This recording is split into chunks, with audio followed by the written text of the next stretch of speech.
What is going on, good people of the world? My name is Tanner with the Contractor Secrets Podcast. I got Pete Mohr here.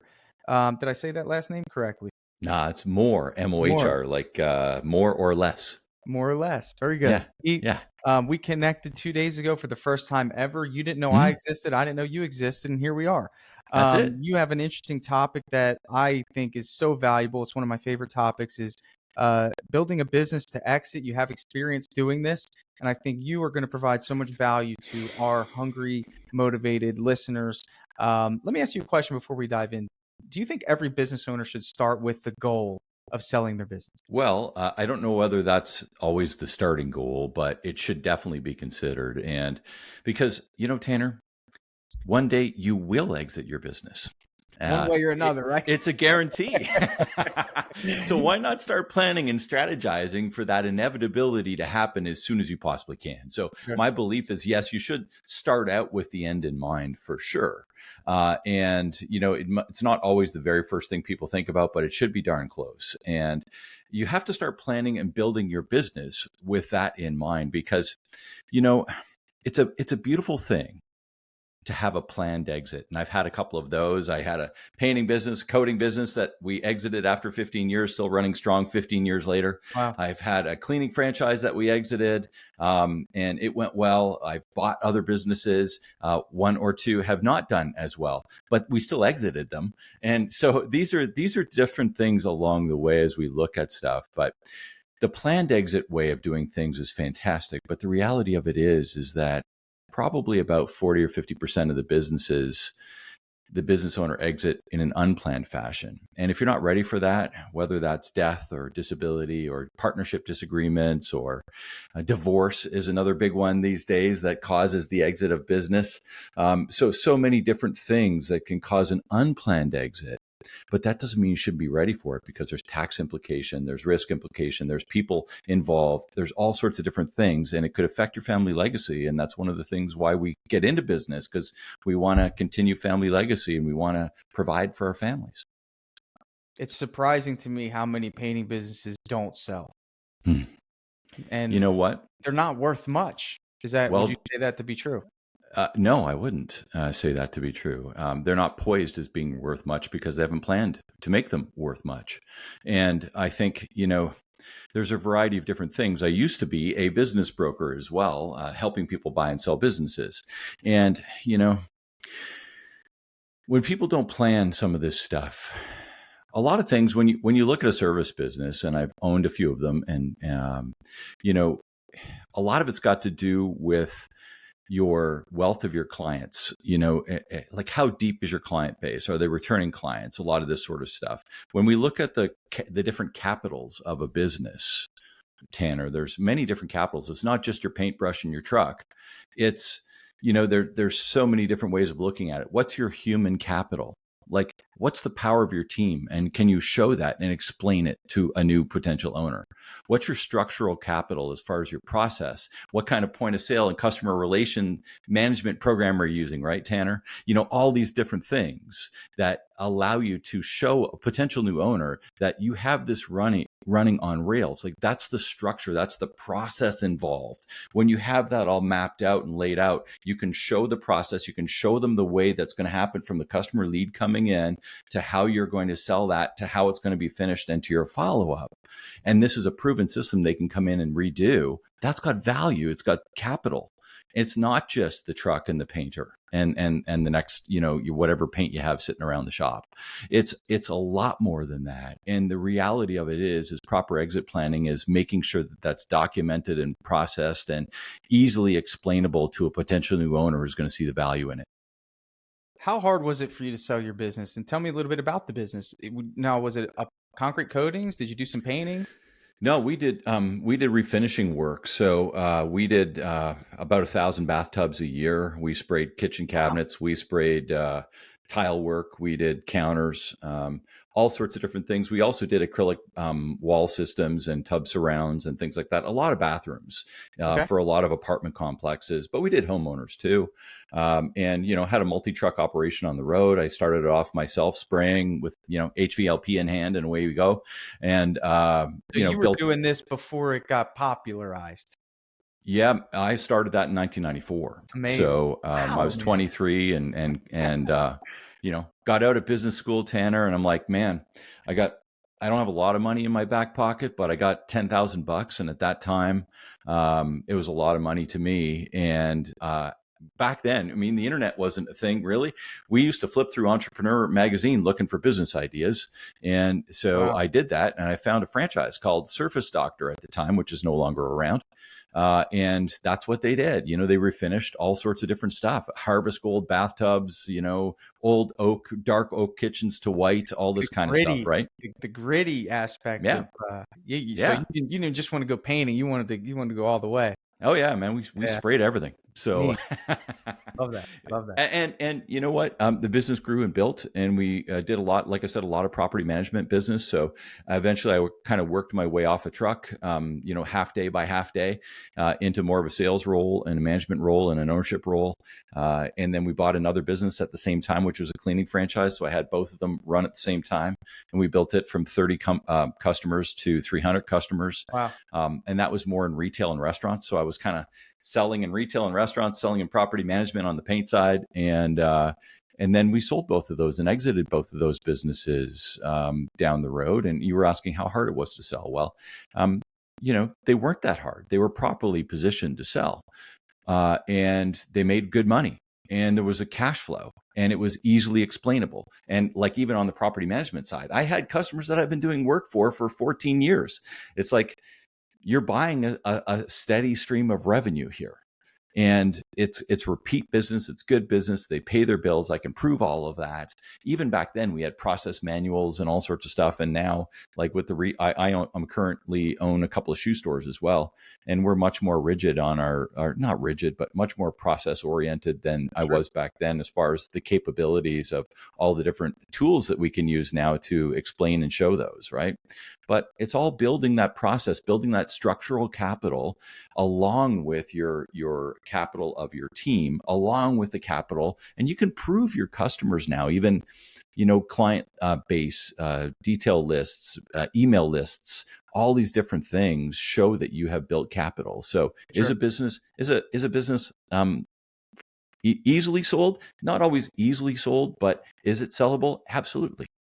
When it comes to selling a business, who do you sell it to? I mean, is it somebody that wants to just step into your shoes, an operator Hmm. that wants to make a six-figure income, and you're trying to sell it for maybe a seven-figure valuation? How do they justify paying, absorbent amount of money for? Really depends on your business, right? Everybody, like, there's a lot of people out there that are running single operator and maybe one or two people on the team. I mean, that's a different person that's going to buy that business than somebody who's running a multi-truck operation that's got proven sort of returning customers and all sorts of other things. So it really starts on what your business looks like. And that's why I said earlier, it needs to be really clear on what your business looks like. And you need to be able to follow the pathways, because I'll tell you, whoever's buying it, whether it's somebody who's outside of the frame of work, like I never sold shoes before I bought the shoe stores. I bought a line of um,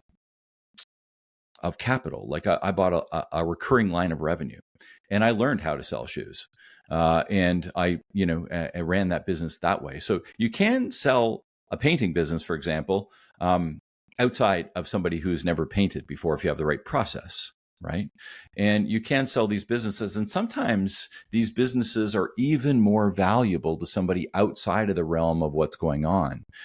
Strategic partnerships are really interesting, but you don't always get your most value there. Sometimes if it's a really big business, a really big contracting business or whatever, you might get even more than your multiples, because they're trying to enter a new market or whatever the case is.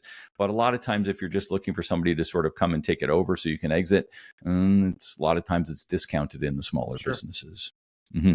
I want to settle the debate. What's the multiplier based off of, in your experience, more common than not? Is it gross sales for the year? Is it what has been your experience with the multiplier? Yeah. Um, well, first of all, there's many different ways to evaluate a business. So usually when we put sort of and I'm not, just to be clear, I'm not a business broker any longer, but I am a certified exit planner and helping people set their businesses up for sale and getting all this stuff ready. But from that perspective, you want to have it available to however they want to look at the numbers. And usually it's a combination of different sets of numbers.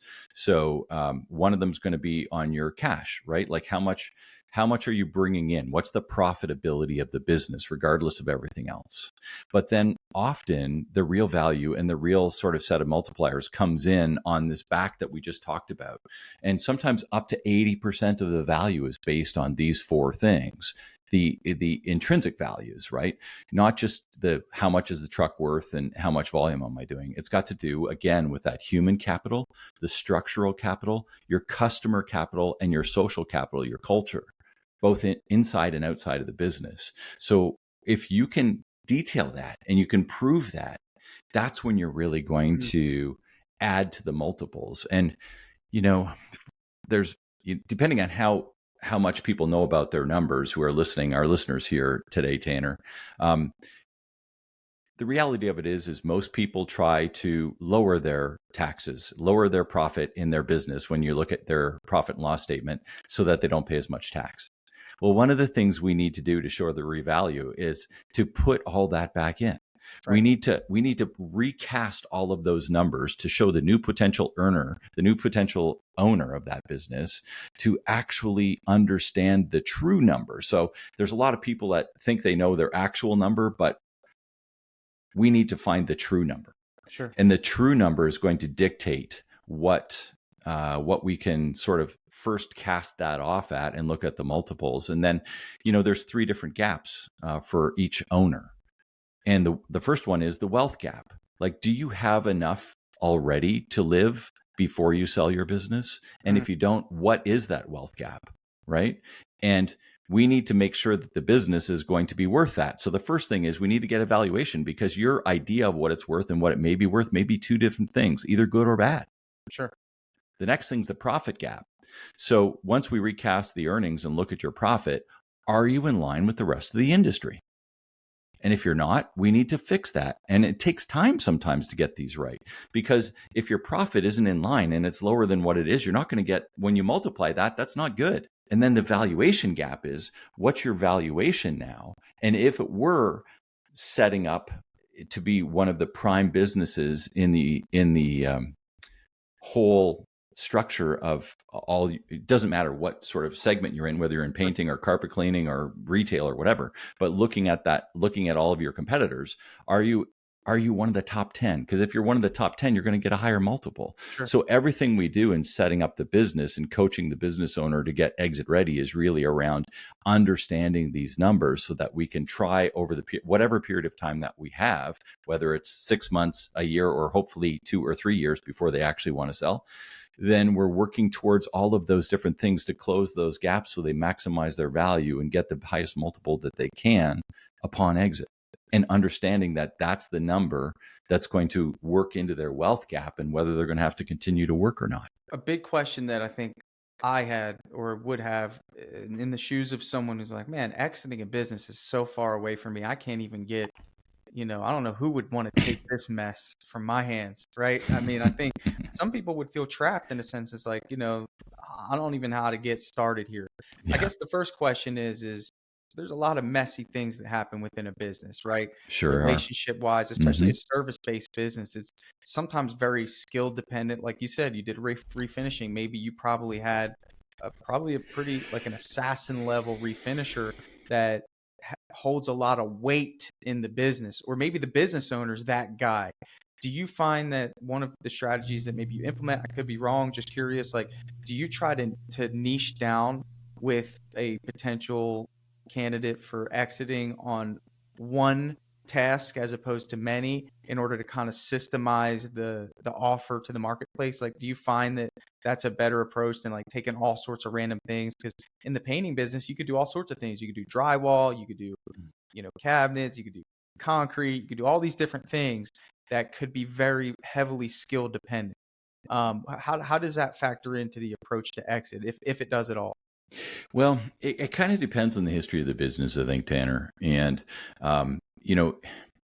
I always suggest trying to narrow the niche as much as you can in any business, doesn't matter, because I think it's just, you can get a lot more efficiency out of that. But that being said, when you overlay that onto the different people, it's been my experience that, as much as one of the things we sell when we're selling a business is we're selling our people, right? So to continue on that business, not everybody stays. And it's not like we can guarantee that they're going to stay, because maybe the people that we're turning over don't like the new culture of the new owner. So, That can happen. and it does happen all the time, all the time. They could have built strong relationships with that owner, and I'm sure you see there might be some resentment that occurs in that transition. Yeah. For sure, for sure. And so we look at all these different sort of pieces of the puzzle as far as of that strength. But, in preparation, I wouldn't necessarily say that that's the way to prepare your business for sale. But if that's the way to get the highest profit, and, understanding structure that's clear and easy and transferable, then I would then, in that case, Sure. because we want to, when I first start working with a customer, it's like, what do you want out of this? When do you want out? And sometimes it's a need to be out, because it's like, hey, I got cancer, and, they're giving me a year, so I got to work through this. So it's like, okay, let's try to figure out the quick wins so we can present this right when you go to list it. And then the other one's like, you know what, I'm thinking 3 years from now. And that's like, okay, we got time, because you mentioned it early on, about 80% of the businesses that are listed for sale don't sell. I'll say it again because it's important. Wow. 80% of the businesses. That's a heartbreaker, dude. Okay. That's a Why? Mainly because they weren't set up with these things in mind. Right. It's just like, okay, I want to sell my business, and it's not a house. You don't just list it up. It's got 3 bedrooms, 2 bathrooms, and it's $1 million. It's like, there's a deep dive. There is. And people will pick it apart. And your lovely baby looks like the ugly baby every time. And you can't hide this stuff, because people are going to find it out. Yeah. And I think there's a certain mindset that I like to portray, is like, build your business with the idea that you're going to hand it to someone else in the future. And it's the same way you treat your house, right? I mean, for sure, most of us keep our house up because most of us don't believe we're going to stay in the house that we're currently in for the rest of our lives. We all know that. Like, there's a possibility we're going to leave, and this thing has some value. We're going to want to sell it, so we should probably paint it, right? Or we should probably keep it clean and tidy. So it's the same thing with business. And I think just because, like, you have your own secrets about the way you're doing things, you need to have that, self-discipline, right? And I think one of the components is, and I'd like for you to hit on this, is paying yourself as a business owner. Isn't it easy to just do those transfers, from the business account to the personal checking? Like, how valuable is it for the business owner to actually set aside a salary to himself or herself in the course of doing business, even if it seems silly at the time? Is that a value? I mean, the habit of doing that, or the automation behind that? It's part of your structure. When we talk about, so I have all sorts of different processes that I like to coach with. And one of them is called the 5 Ps. And the 5 Ps really is: understand your promise. That's your promise to your customer, right? Sure. Align your product, your process, and your people to that, so that you can have the right amount of profit. And there's all sorts of stuff in behind that. But when we look at that, it's a similar sort of thing. The amount of profit that you have, even when we go to look at exiting a business, and it doesn't really matter how you take your profits. Sure. I'm in Canada, and in Canada here, I don't take a salaried, but I take dividends. But regardless, I take regular draws on dividends. It really doesn't matter how you draw out of your business. But from that perspective, you should always be drawing out of your business. And that's, again, if you show that your process is, I draw out of my business every week, or I draw out of my business every 2 weeks, the new potential owner is going to look at that and saying, okay, well, that's one of the things I can expect to do then. If they're drawing $1,000 a week, or they're drawing $10,000 a week, it doesn't matter. But if they're drawing consistently this amount of money, now I feel confident and I feel capable that I'm going to draw $1,000, and I'm going to be able to build on that. Right. Beautiful. And it's that consistency of income is what's important, right? It's, I think everything that we're talking about, and what I think, your core offer is you're helping create predictability for a future buyer. I mean, that's the biggest component of anything of value, is to predict the predictability of whether it's going to be a great experience or it's going to return some sort of investment. I love this topic, man. I think it's a very important topic. And it's also something that could give someone hope. Like you said, I mean, I think you alluded heavily to those circumstances of being forced out of your business Oh and boy. not having a plan. Um, Somebody's deep into the business operations. They don't know where to start. I know you broke down some of your steps. What's what's week one look like? I mean, like I got 8 employees. We do all sorts of work. My Yeah. books are all over the place. Our profits all over the place. Like, do you even work with people like that, or are you Yeah, like, I sure. don't know if I can handle that? Like, No, what? Like, I tell me the do. I process. do. And you know what? The first, and it really depends on the size of the business, Tanner. It depends on the involvement. I really don't work with anybody where the owner isn't directly involved. Like if the owner's like, oh, well, I'm going to pass this off to somebody, and that's not really my kind of client. I want to work with the owner, make sure that the owner's involved so that they truly understand everything that's Sure. going on here. And you know, if there's a team involved underneath that, it's like no problem. But ultimately, my conversations and my meetings are always with the owner. And so we're working through these different things because the idea here is that the owner needs to be able to align and assign authority to other people to get stuff done. And if they can do that, here's the deal. I work about, give or take, a day a week in my retail stores. I have 2 retail stores, and I spend almost all my time coaching other people like this and having great conversations with you on podcasts and speaking on stages at conferences and things like that. And the idea here is that I'm running this kind of business in the way, and I'm trying to teach other people how to do that too. And I did that with my service businesses too. I mean, I couldn't have had 2 businesses on the run and have multiple trucks and people cleaning and spraying and all this kind of stuff every day had I not set this business up to run on its own. And, you know, I'll give you a quick story. Both of my parents passed away in the last year and a half, both within a year of each other. And they live 6 hours away. And I spent the better part of that year traveling back and forth to help them out in their final days. And I could not have done that if I didn't have my business running on rails, Wow. if I didn't have the structure that we talked about, if I didn't have the people that I talked about, if I didn't have the proven recurring revenue that I talked about without me being Sure. involved. Life happens. Right. And that's what I want to help others to, because I'll tell you what, whether you want your own freedom back, whether you want to take it from 80 hours down to 20 hours or 30 hours, whatever the case is, it doesn't really matter because those things are uniquely your freedoms. But what I'm trying to do with my clients, which also helps the valuation of their business, is to have that business running on rails without them. Yeah. And when you can do that, your business has much more value and you are exit ready. I'd rather be exit ready. I'm gonna try to find this analogy that I heard. It was really good. I'm gonna if I botch it, Pete, don't judge me for it. But It's all they right, say man. it's better to be a warrior in a garden than a gardener in a war. All right. I There don't you know if go. you've heard that one, right? I haven't. Have it? Okay. So in other words, when war happens, it's better to be a warrior in your garden, right? Yeah. Than it is to be a gardener stuck in a war. So Yeah. for me, I look at that like, and again, if you want to look up that analogy, go ahead. It's a Well, great yeah, one. Whoever yeah. said It's it the the first time first I heard time, it. I mean, it was Yeah. inspiring when I heard it. But I'll say this, man, prepare for that. I love that Mm. story, and my condolences to your family, but how beautiful it is that you set that up and maybe even, got to experience once again the value of freedom that business can provide. And I think there's so many people stuck behind that hump.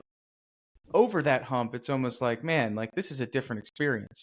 Mm. Owning a business and operating something that runs itself, um, and creates impact. It doesn't mean we don't need to be involved in our businesses, Tanner. I mean, I'm still involved, and it's not like I completely disassociate with anything. Your team still needs to know you're there, and still Yeah, needs to know that you're interested, and yeah, still, yeah, you know, sure, for all. sure. I'm So it's with not you. like it can completely just like head out to Hawaii for the year, but at the same time, it's like if you're. It's one thing to be busy and having busy seasons, and Sure. you know, as business owners, we're all out in our busy seasons. That's normal. But if you're busy every day and every day is a busy season and every day you're putting out the fires and every day is just another day that's like crazy, that's a problem. It is. And it's not going to be easy to sell that business because everybody else is going to look at it's going to see the same thing and go, oh my God, when this guy leaves or this lady leaves, I don't know what's going to happen. Sure. There's an experience that I have as well, um, where I've been on both sides of the fence, and even as an employee, my mother Yeah. passed away, and I was Mm. working at a car dealership. Yep. And the pressure to get back to work was very high, even during that very, very tough time in my family. I get And it. the pressure of like losing my job or not being able to pay my bills. Like maybe they did give me a couple days, but I wasn't making any money. So it's like I have to hurry up and get back. And I'm still like wounded, man. Like, Yeah, for sure. and that could feel the same way, even if you own a business. It could actually be worse because as an employee, I can kind of withdraw a little bit, right? I can just, I can kind of do my own thing, fade off into the side and walk around the building a few times. But as a business owner, you have that phone ringing. You have Yep. people that need energy extracted from you. Hmm. You have all those things that are happening. There's no shut off valve as a business owner without systems at all. Um, Powerful stuff, man. Beautiful. I want to talk about two things. One, I got to get a book recommendation from you. You stand on the books behind you. What's a book recommendation for individuals that are starting to think about this journey? I didn't think it'd take you long to find one. You knows exactly where it's going to be. What's that one there? Look at how many tabs for those of you I love that, man. this one is tabbed up. It's called Walking to Destiny by Christopher Snyder, and he's the founder of the Exit Planning Institute, and that's where I have my certification as a certified exit planner. So much stuff in this book, Walking to Wow. Destiny by Christopher Snyder. This is the new release. So he wrote one maybe 8-10 years ago, Okay. but this new one is the one with the blue cover. So a little more up to date, and just a great book that kind of outlines exit planning strategy, outlines the ideas, and gets you thinking about how to set your business up for the proper exit. And whether that exit happens as a planned exit or Yeah. whether it happens as an unplanned exit, at least you're ready for exiting.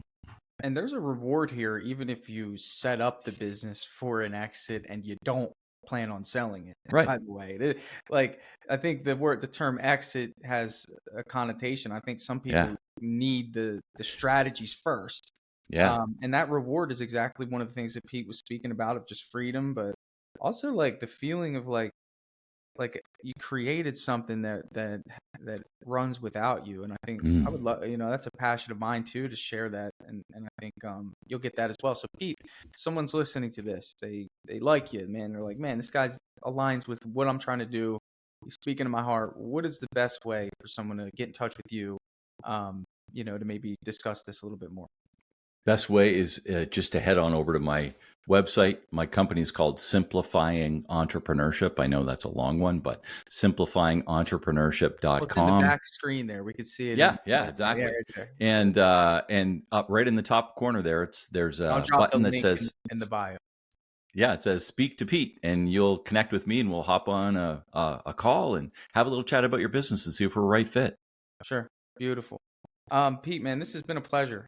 You reached out to me, and I think it was for good reason. Hope we can connect soon. And thank you again, man. This was awesome. It's awesome. It's been a pleasure, Tanner. Yeah, Make it man. a great It day. was awesome. You too, man.